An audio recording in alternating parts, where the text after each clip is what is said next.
Hi, I'm Claire Minchell, founder of Get Back to Sport.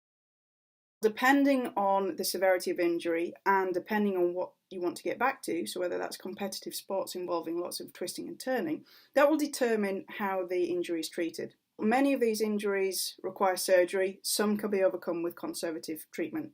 Significant conservative treatment working on the hamstring group, which is at the back of the thigh here, which attach down onto this bone here, can sometimes reinstate just enough stability to keep your joint stable dynamically. However, if you've got a lot of rotational instability, then often that doesn't work and you will need a surgical repair.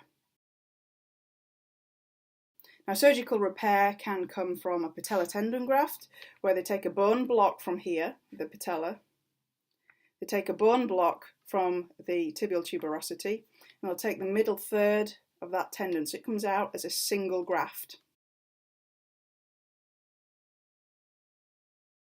And they arthroscopically, so that's by camera and by guide wire, insert it through the bones here into the position where the ACL was.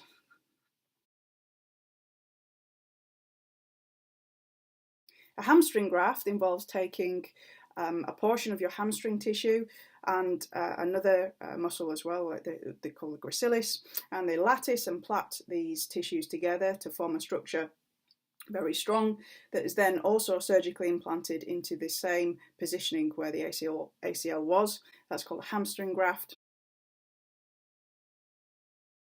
New research and pioneering technologies are showing that it's potentially possible to repair the ACL, although that's really quite innovative and probably not routinely available, certainly on the NHS. So once you've had your ACL reconstructed, then that requires a systematic approach of rehabilitation that is at least 6 months in duration, sometimes 9, sometimes 12, depending on the other injuries that you may have sustained and indeed the quality and volume of post-operative care that you get in terms of physiotherapy and conditioning.